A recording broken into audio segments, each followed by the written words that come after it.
said that it usually takes more than 3 weeks to prepare a good impromptu speech. I would say that it takes longer. Good morning, dear audience. Today, the students participating in the Inter-House English Elocution in the Intermediate Division are here to make you think, laugh, or simply share life's lessons through their pieces. These students have already got into their subject and got their subject into themselves. Let's encourage them as they endeavor to get their subject into the heart of their audience. I would like to welcome and thank the judges for this afternoon's competition. Our first judge is Mrs. D. Nath, known for her excellent wit, amazing lessons in the junior school, and her experience and expertise in drama and elocution. Thank you, ma'am, for always supporting us. Miss Evelyn Davids, an English teacher at the junior school, is our second judge. You've been a great source of encouragement to all of us at various school programs and competitions. We are very grateful for your support, ma'am. Miss Lynette Barrett is our third judge for this morning's competition. We are ever grateful to you, ma'am, for being here. Thank you, judges, for your unstinting support. Now, I would like to request Samaira Goyal to come up on stage to present her piece.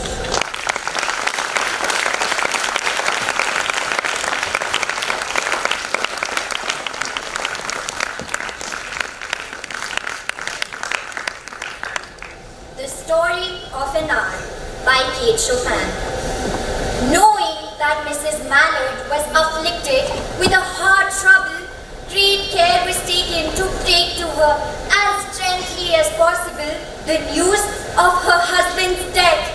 It was her sister Josephine who told her in broken sentences. Her husband's friend Richard was there too, near her. It was he who had been in the newspaper office when intelligence of the railroad disaster was received, with Brentley Mallard's name leading the list of killed. She did not hear the story, as many women have heard the same. She wept at once, with sudden wild abandonment in her sister's arms. When the storm of grief had spent itself, she went away to her room, alone. She would have no one follow her. There stood, facing the open window, a comfortable armchair. Into this, she sank, pressed down by a physical exhaustion that haunted her body. She could smell the delicious breath of rain in the air as she sat with her head thrown back upon the cushion of the chair. She was quite motionless, except when a sob came up into her throat and shook her, as a child who has cried itself to sleep continues to sob in its dreams. She could feel something coming for her, and she was waiting for it fearfully. She was young, with a fair and calm face, but now there was a dull stare in her eyes. What was it? She asked herself, but she did not know. Yet she felt it creeping out of the sky, reaching toward her.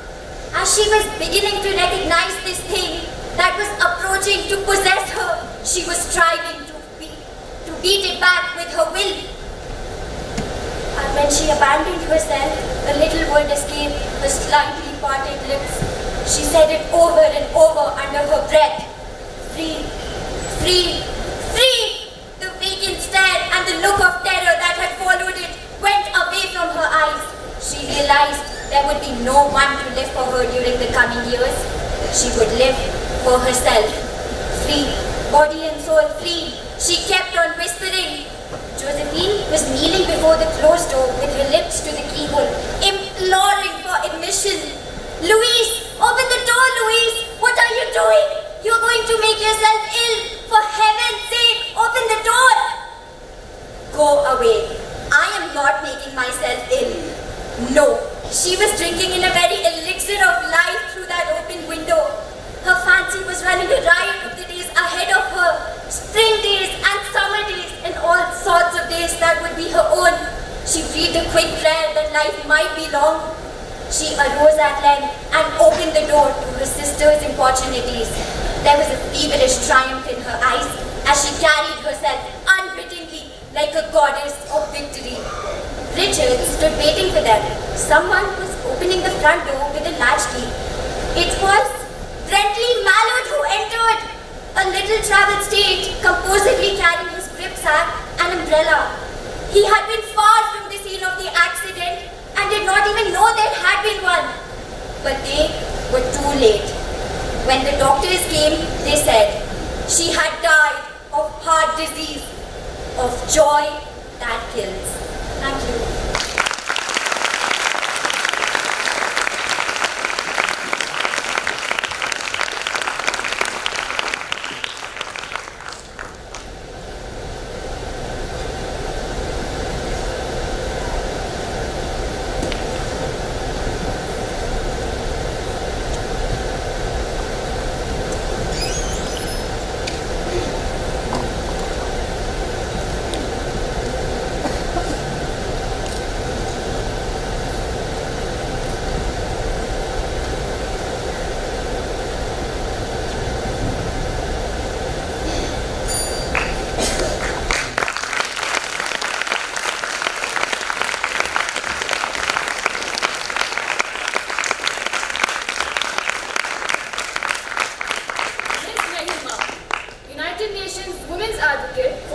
Participation and leadership inspired the gender equality movement across the globe.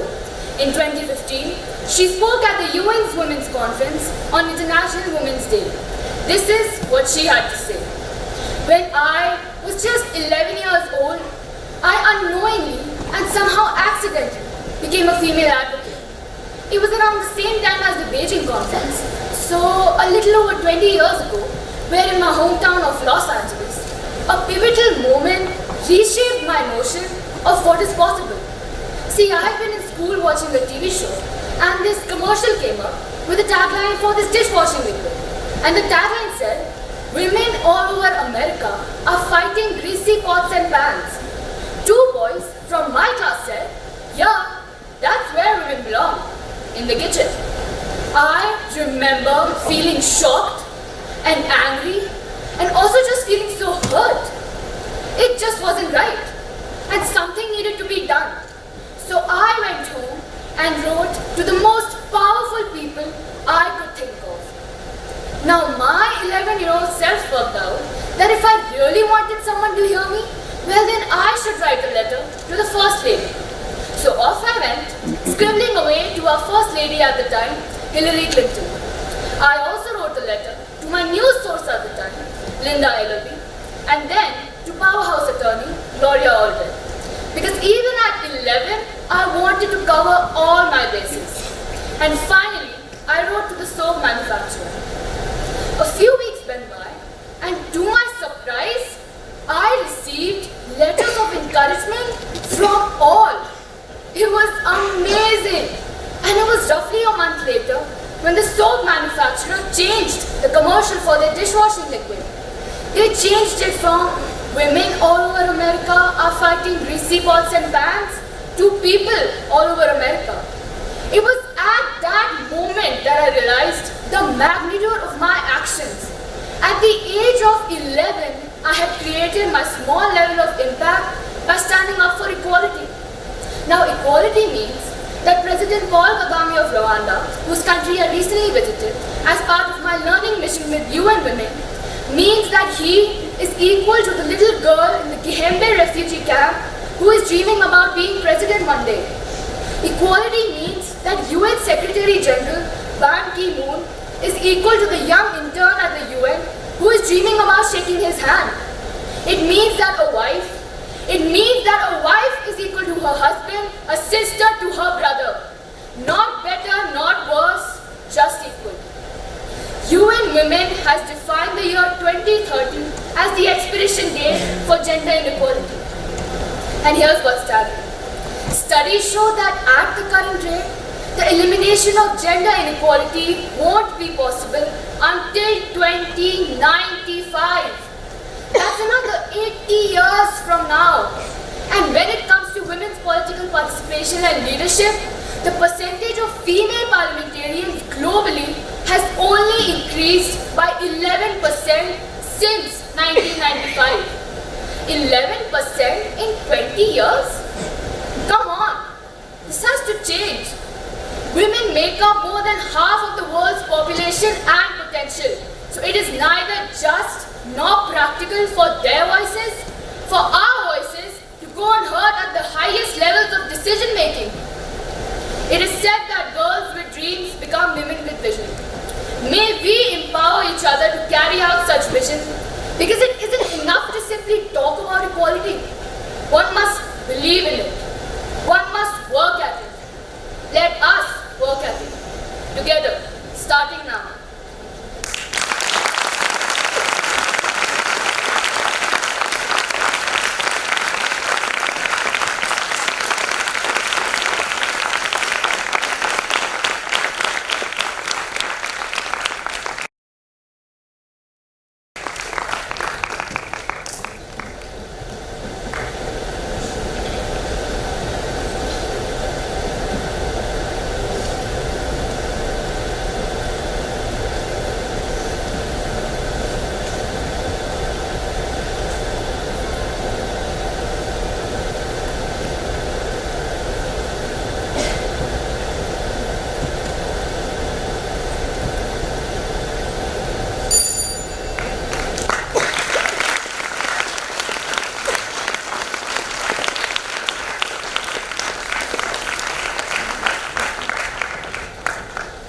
I am the child, anonymous. I am the child who cannot talk. You often pity me. I see it in your eyes. You wonder how much I am aware of. I see that as well.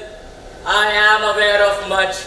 Whether you are happy or sad or fearful, patient or impatient, full of love and desire. I marvel at your frustration, knowing mine to be far greater. For I cannot express myself or my needs as you do. You cannot conceive my isolation. So complete it is at times. I do not gift you with clever conversation, cute remarks to be laughed over and repeated. I do not give you answers to your everyday questions, responses over my well-being. I do not give you rewards as defined by the world's standards. What I give you is so much more valuable. I give you instead opportunities. Opportunities to explore the depth of your character. Not mine, the depth of your love, your commitment, your patience, your abilities, the opportunity to explore your spirit more deeply than you ever imagined possible. I drive you further than you would ever go on your own, seeking answers to your many questions with no answers. I am the child who cannot talk. I am the child who cannot walk. The world seems to pass me by. You see the longing in my eyes to get out of this chair, to run, to play like other children. I need to go to the bathroom. Oh, I dropped my fork again. I am dependent on you in these ways. My gift to you is to make you more aware of your great future, your healthy back and legs, your ability to do for yourself. I feel not so much envy as desire to stand upright, to put one foot in front of the other, to be independent. I give you awareness. I am the child who cannot walk. I am the child who is mentally impaired. I don't learn easily if you judge me by the world's measuring stick. But what I do know is infinite joy in simple things. I am not burdened as you are with the strifes and conflicts of a more complicated life. My gift to you is to grant you the freedom to enjoy things as a child, to teach you how much your arms around me mean, to give you love. I give you the gift of simplicity. I am the child who is mentally impaired. I am the disabled child. I am your teacher if you allow me. I will teach you what's really important in life.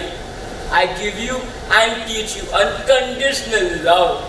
I give you the gift of my innocent trust. my dependency upon you. I teach you how precious this life is and about not taking things for granted. I teach you about forgetting your own needs and desires and dreams. Most of all, I teach you hope and faith. I am the disabled child. Thank you.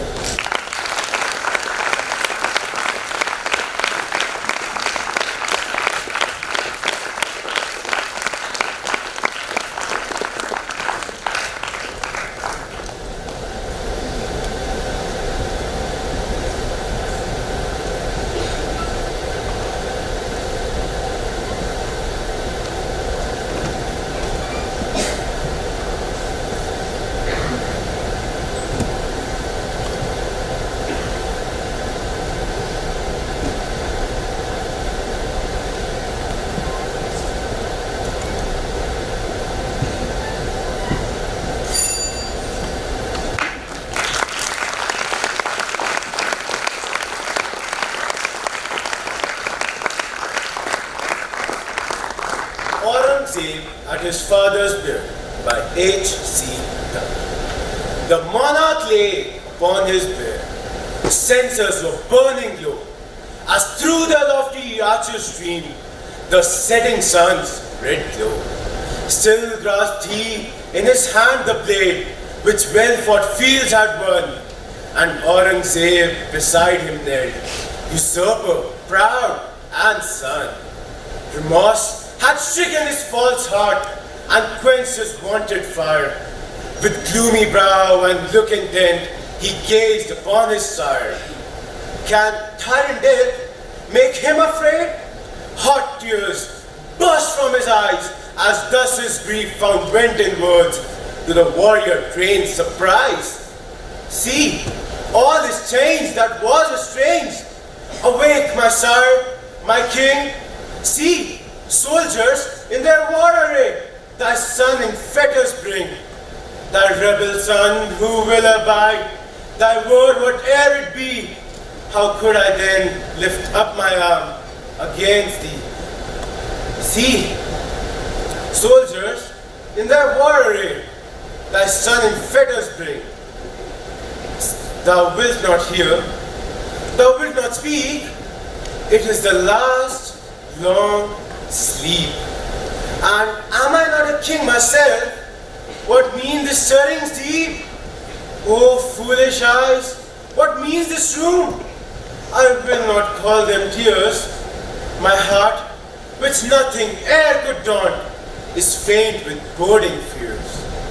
Remembered voices speak my name and call me parasite. What evil influence ruled my birth? What swart malignant star? Why did I barter peace of mind for royal pomp and state? Mad for the baleful meteors gleam, with worldly joys elate. The past appears a checkered field of guilt and shame and war. The murdered Tara beckons me, he was thy joy and pride.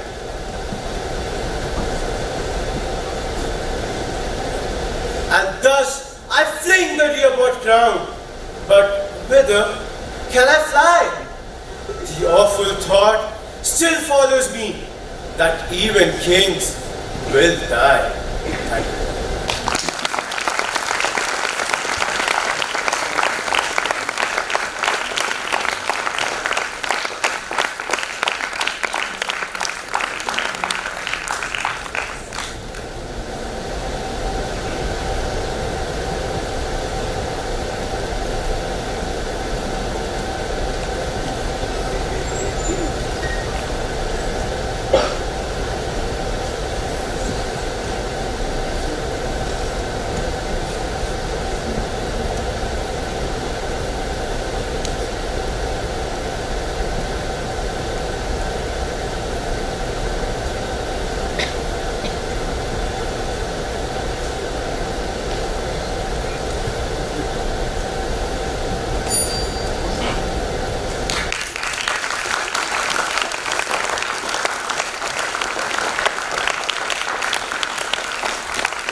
afternoon walk, and you're putting way too much pressure on me.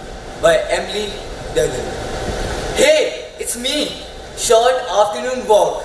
As you may have noticed, you're all turning to me an awful lot these days. Don't get me wrong. I love what we have together, but I think we need to face the truth. I can never be everything you want me to be. When this little routine first started, I thought it was the greatest thing in the world. I was an escape. I was an adventure. I was beloved. But somewhere along the way, I became your everything. Now I'm both your leisure activity and your only form of exercise. I'm the last thing tethering you to reality, yet your only way of escaping it. I'm the singular effort you make to maintain your sanity and your sole means of experiencing joy, hope and happiness. It feels as if I'm your lover, friend and therapist all wrapped into one, and frankly, it's making me uncomfortable. Personally, I have held up my end of the deal quite well. I'm there every time you need me. I'm literally always an option. I don't know if you know this, but you can even have me at other times of the day. For example, have you tried the morning? Perhaps, instead of rolling up your email inbox in a sleepy, hurried rage, you could first project your hopes and dreams onto a morning walk. I hear morning walks are a great way to extend the bliss of forgetfulness which you experience in the first few moments of waking up and delay too big, knowing sense of impending doom. But let's get back to the root of the problem here. I am but a simple afternoon walk. You are a human person with complex feelings and emotions like fear and boredom, not to mention a very real depression which you only seem to be acknowledging through tweaks. And you want us both to believe that I can address things with magical powers? I'll let you in on a little secret, pal. I have no magical powers. I never have. This isn't an imposter syndrome thing either, so don't even start with the, oh come on, everyone knows how magical and talented you are. I'm telling you right now, for real, I have no magical powers. I've got to say, it feels like even the things I can do for you aren't enough anymore. How quickly you seem to have forgotten that I actually am a stress reliever and an energy booster. Don't even get me started on the way I fight off heart disease. But you never think about it anymore, do you?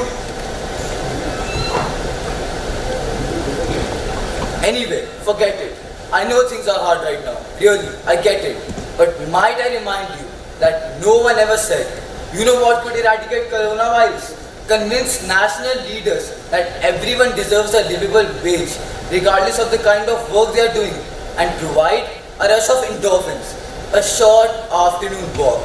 So please, for the love of God, I'm going to need you to develop just one or even two other coping mechanisms, then maybe, just maybe, we can actually enjoy each other's company again.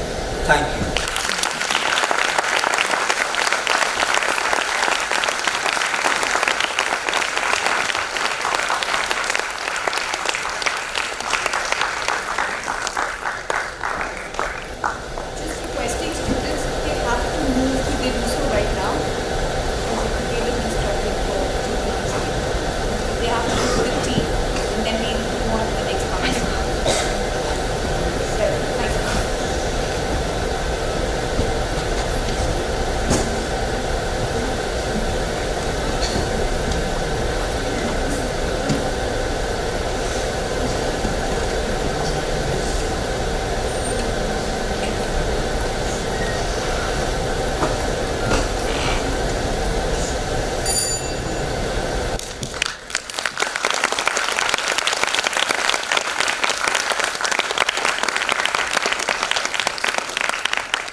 Casabianca by Felicia Hemings.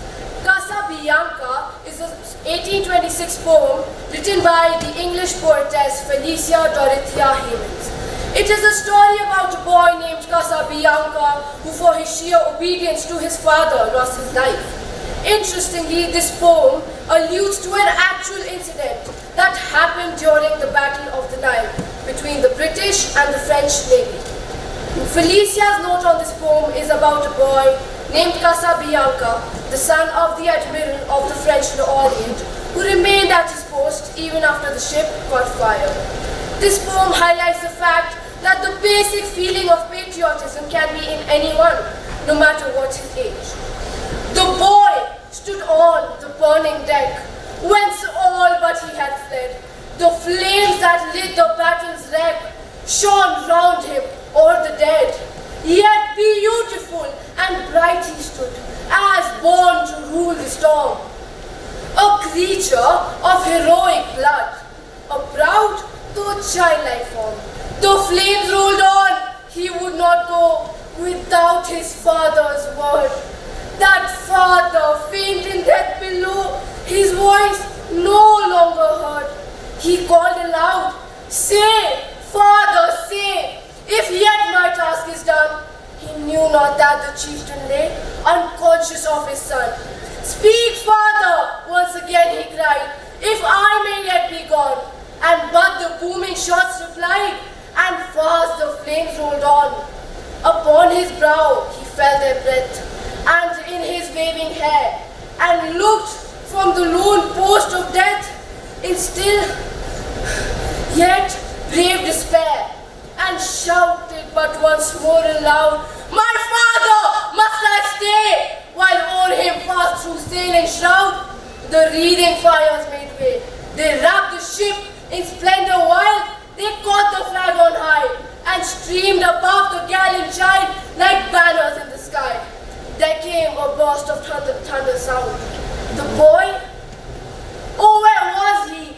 As the winds that far around with fragments strewed the sea, with mast and helm and pennon fair, which well had borne their part. But the noblest thing which perished there was that young, faithful heart. Thank you.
By Sir Edwin Arnold. Her name was Moti, the pearl name. 'Twas far in the ancient times, but her moon-like face and her teeth of pearl are sung of still in our rhymes. And because she was young and comely, and of good repute and had laid a babe in the arms of her husband, the palace nurse she was made. For the sweet chief queen of the Rana in Jodhpur city had died, leaving a motherless infant, the heir of that race of pride, the heir of the peacock banner, of the five-colored flag of the throne, which traces its record of glory from days when it ruled alone. As all the Rajputs have told us, so Moti was proud and true, with the prince of the land on her bosom and her own brown baby too. And the Rajput women will have it. I know not myself of these things, as the two babes lay on her lap there, her lords and the Jodhpur kings. So loyal was the blood of her body, so fast the faith of her heart.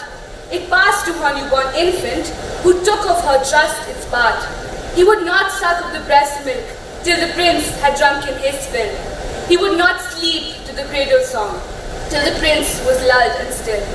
And he lay at night with his small arms clasped around the Rana's child, as if those hands like the rose leaf could shelter from treason wild. For treason was wild in the country, and villainous men had sought the life of the heir of the Gadi to the palace in secret brought. With bribes to the base, with knives thrust for the faithful they made their way. one of the guards and the gateways to the hall where the women lay. There Moti, the foster mother, sat singing the children to rest, her baby at play on her cross knees, and the king's son held to her breast. And the dark slave maidens round her beat low on the cymbal skin, keeping the time of the soft song when Sahib, there hurried in a breathless watcher who whispered with horror in eyes and face, "Oh Moti, men come to murder my lord in this place. They have bought the help of the gate guards or slaughtered them unawares. Hark, that is the noise of their talwars, the clatter upon the stairs."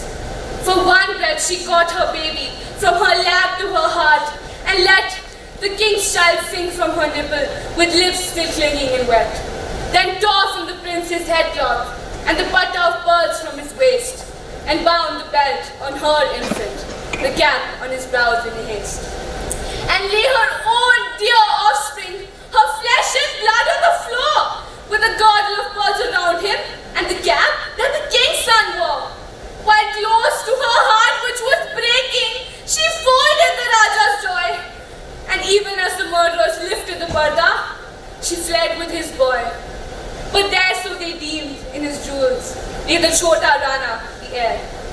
"The cow with 2 calves has escaped us," cried one. "It is right and fair. She should save her own bacha, no matter. The edge of the dagger ends. The spark of Lord Raghoba's sunlight stabbed thrice and 4 times. Oh friends, and the Rajput women will have it. I know not if this can be so, that Moti's son in the patta and the golden cap cooed low, when the sharp blades met in his small heart, with never one moan nor wince, but died with the babe's light laughter, because he died for its prince.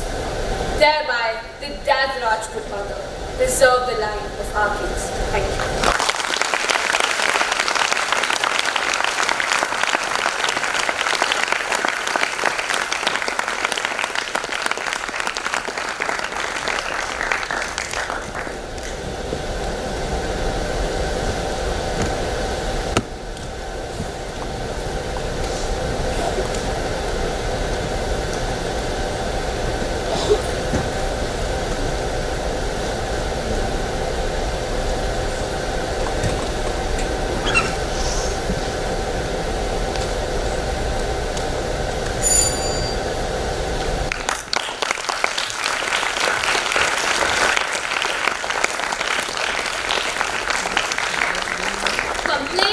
Desk, Anonymous. Good morning, sir. Can I help you? A clerk in the sporting goods section was rude to you. What did he do? He showed you how to use a pair of boxing gloves. What was rude about that? Oh, he knocked you out on the first round? I'm so sorry. I'll see that his boxing license is revoked.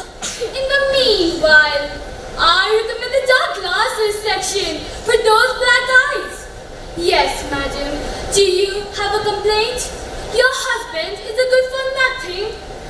I'm sorry, madam, but we do not replace merchandise that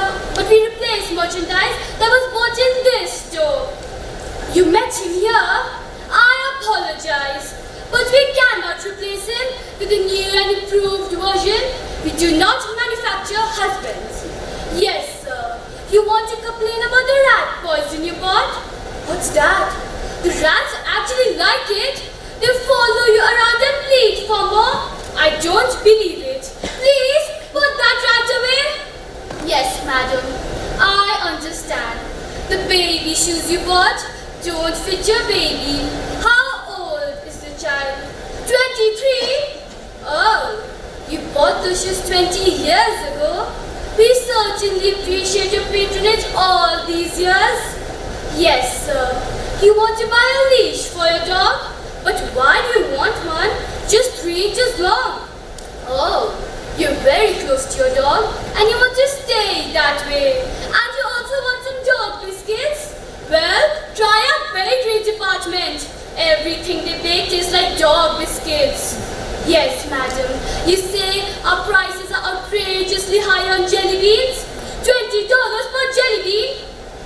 madam. You were at the jewelry counter. Stop munching those pearls. Yes, Max. Yes, sir. You can't find the book department? Well, the book department is where the furniture department used to be. The furniture department is where the food department used to be. The food department is where the hardware used to be. Why don't you read a magazine till we get things straightened out? What's that? You've lost your wife? Have you tried women's dresses, women's hats, women's shoes? You haven't looked in any of those places? Why not? Oh, you're liable to find her. You want me to tell you where the nearest exit is? Really, sir? And what is your grievance, sir? The messaging system on the cell phone you bought from us isn't working. What seems to be the problem? You sent 300 text messages to one girl and you haven't received any replies. That's a lot of messages, sir. Perhaps you should try sending one text message to 300 girls. See if that works for you, huh? Sorry everyone, I'm quite done for the day. I shall not be attending any more complaints. Do take very good care of yourselves. Bye-bye. Toodles. Thank you.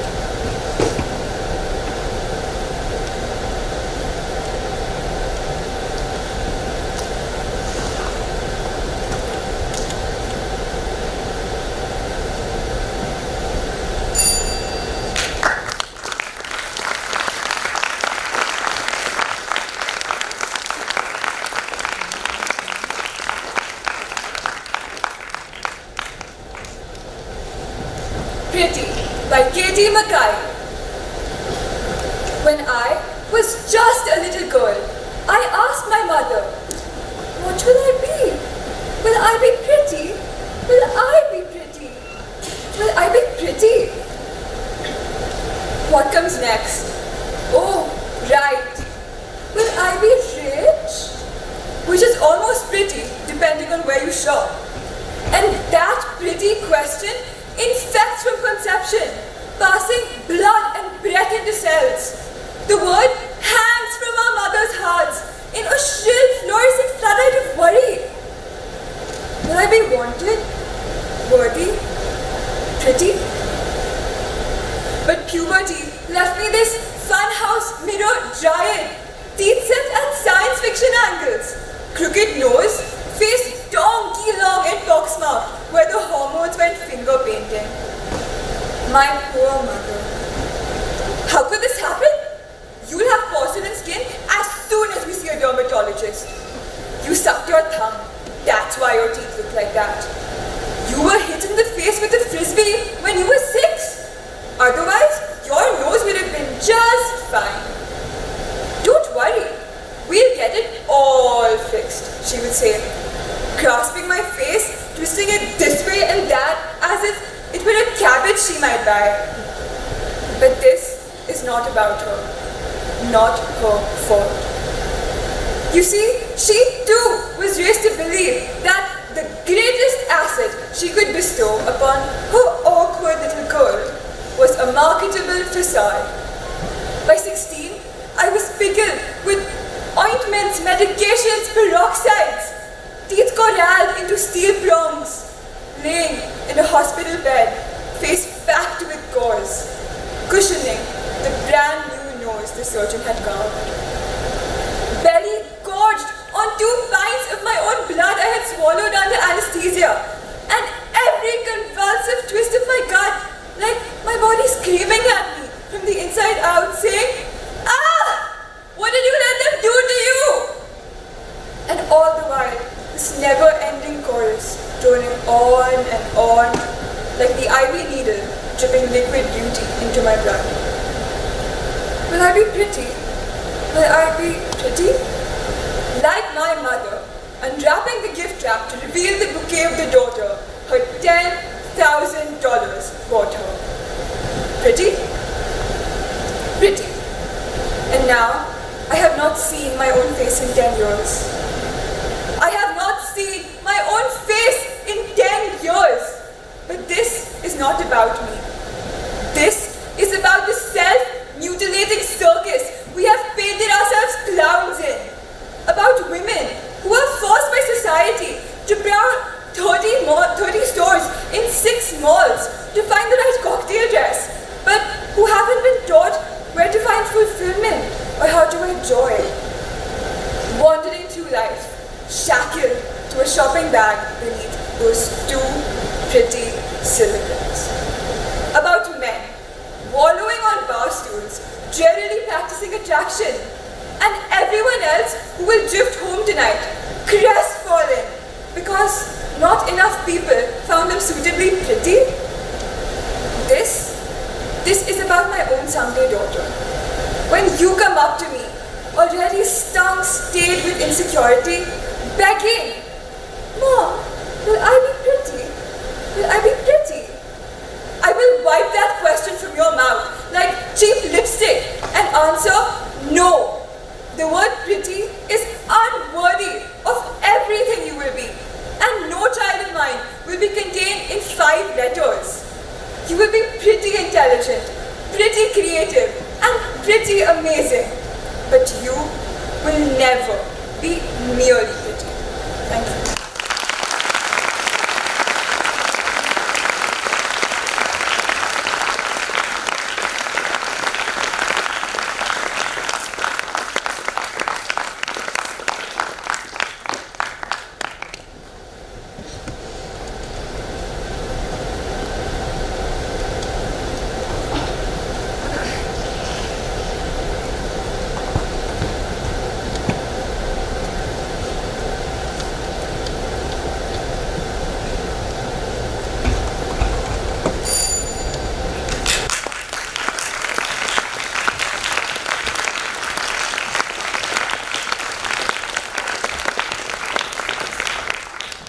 Our fishy story, an excerpt from 3 Men in a Boat by Jerome K. Jerome.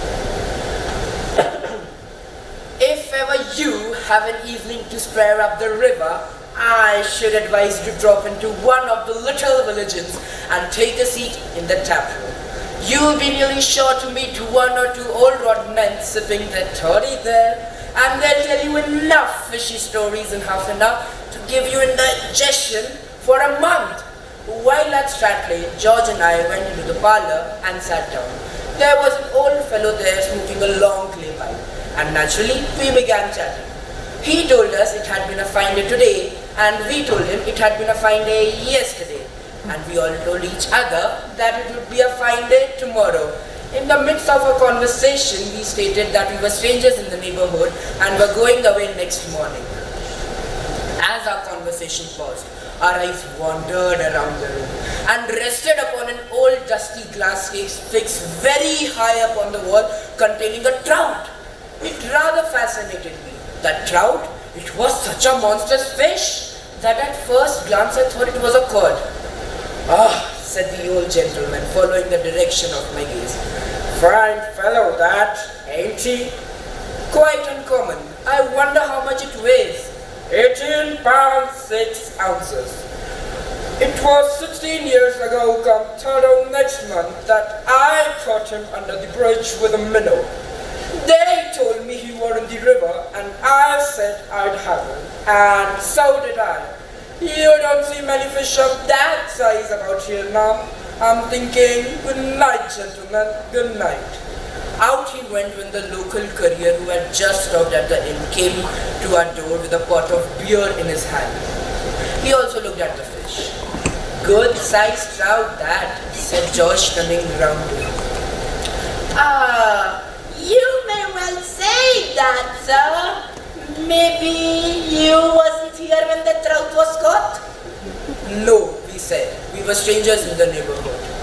"Oh, then how should you? I caught it 5 years ago." "Oh, so you were the one who caught it then?" Yes, sir. I caught it just below the lock one Friday afternoon. And the remarkable thing about this that I caught it with the fly. I had gone out pike fishing, never thinking of a trout, but and when the super came on the end of my line, blessed it did not take me quite aback. It weighed 26 pounds. Good night, gentlemen. Good night. Out he went when the landlord came to us and we told him about all the histories we had heard about the fish. He was immensely amused by hearing those. Fancy Jimpets and old Glimonders all telling you that they had caught it. And they are of that sort to give it to me to put into my parlor if they had caught it. Then he told us the real history of the fish. It seemed that he had caught it himself years ago when he was quite a lad. Not by any chance or by any skill, but by that unaccountable luck which falls upon a boy who is wagging from school. He told us that it had not only saved him from wagging, but it also saved him from the shoutings he would get. Also, the school headmaster praised him. At this point of time, he was called out of the room, and me and George started gazing upon the finch once again. It really was an astonishing trout. In fact, it excited George so much that he climbed on the back of a chair to get a better view of it. And then the chair slipped, with George wildly clutching at the trout case to save himself. And then they both came down with a crash, with George and the chair on top of it. "You haven't hurt the trout, have you?" I cried in alarm. But he had. That trout, it laid into 1,000 fragments. I say 1,000, but they might have only been 900. I did not count them. And then, it was quite unaccountable and quite uncommon that it would lay into fragments if it was tough. That trout, it was of plaster of Paris. Thank you.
Childhood illness, Helen Keller lost her sight and hearing before the age of 2, leaving her almost entirely unable to connect with the world around her. At the age of 7, a teacher named Anne Sullivan intervened to teach Keller language skills, including reading and writing. The rest, of course, is history. This is an extract from Helen Keller's autobiography, The Story of My Life. The most important day I remember in all my life is the one on which my teacher, Anne Sullivan, came to me. I am filled with wonder when I consider the immeasurable contrast between the two lives which it connects. On the afternoon of that eventful day, I stood on the porch, dumb, expectant, I guess vaguely from my mother's signs that something unusual was about to happen. So I went to the door and waited on the steps. Have you ever been at sea in a dense fog, tense and anxious, and you waited with beating heart for something to happen? Light, give me light, was the wordless cry of my soul. And the light of love shone on me in that very hour. I felt approaching footsteps. I stretched out my hand as if supposed to my mother. Someone took it, and I was caught up and held close in the arms of her, who had come to reveal all things to me, and more than all things else, to love me. In the days that followed, I learned to spell in this uncomprehending way a great many words. Among them, pin, hat, cup, and a few were like sit, stand, and walk. One day, while I was playing with my new doll, Miss Sullivan put my big rag doll into my lap, also spelled D-O-L-L, and tried to make me understand that D-O-L-L applied to both. Earlier in the day, we had a tussle over the words M-U-G and W-A-T-E-R. Miss Sullivan had tried to impress it upon me that M-U-G is mug and that W-A-T-E-R is water. But I persisted in confounding the two. I became impatient at her repeated attempts, and seizing the new doll, I dashed it upon the floor. I was keenly delighted when I felt the fragments of the broken doll at my feet. I had not loved the doll. In the still dark world in which I lived, there was no strong sentiment or tenderness. Later, we walked down the path to the well house. Someone was drawing water, and my teacher placed my hand under the spout. As the cool stream gushed over one hand, she spelled into the other the word water, first slowly, then rapidly. I stood still, my whole attention fixed upon the motions of her fingers. Suddenly, I felt a misty consciousness as of something forgotten, a thrill of returning thought, and somehow the mystery of language was revealed to me.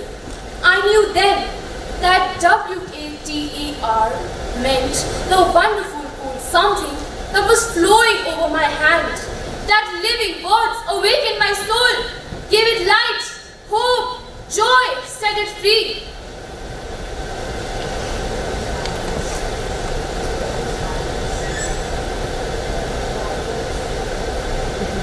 Everything had a name, and each name gave birth to a new thought. As we returned to the house, I tried again and again and again to put them together. Then my eyes filled with tears, for I realized what I had done, and for the first time I felt repentance and sorrow. I learned a great many words that day, like mother, father, sister, teacher. It would have been difficult to find a happier child than I was as I lay in my crib at the close of that eventful day, and lived over the joys it had brought me, and longed for a new day to come.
By Jean Pettit.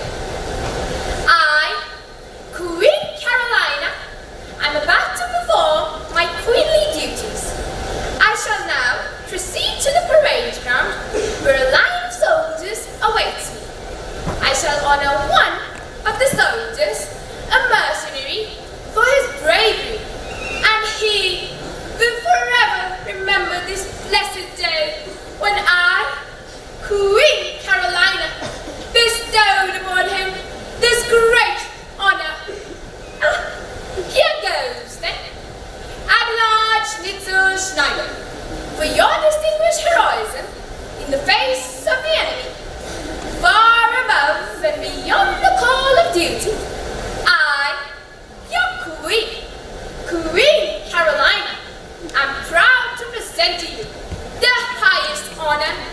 this nation can bestow. The Pax Medallion. I don't want that medal. I want a pony. I've always wanted one, ever since I was a little boy. I see. You know, I have a good mind to have you imprisoned for disrespect of royalty. You can't do that. I saved the lives of an entire platoon by swallowing a live hand grenade before it went off. How could you have swallowed a live grenade and still be alive? Well, that's just me. I'm fantastic, you know. That's why the ladies, they love me. I see. You know, I'm getting a little tired of you.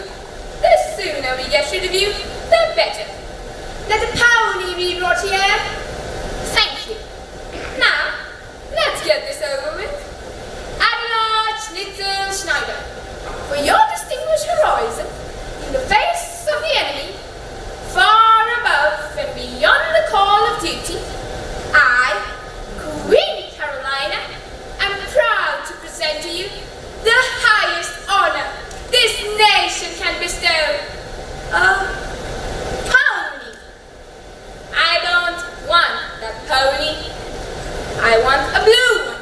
You know, like the sky. Young man, there's only one conclusion to be drawn from this, and that is that you are crazy. Absolutely crazy. I am standing here in the hot sun trying to give you a medal, engraved and everything, but you say you don't want this because you want that. Then you say you don't want that because you want this. I am at the end of my royal wits, trying to please you, and you say you don't want this pony because you want a blue pony. Well, everyone has a favorite color, no? Why can't I have a pony in my favorite color? Because there is no such thing as a blue pony. Well, all you had to do was say so. In that case, I'll take the medal. My beloved citizens, I, Queen Carolina, think I am about to faint. I have performed enough royal duties for today. Goodbye, everyone. Thank you.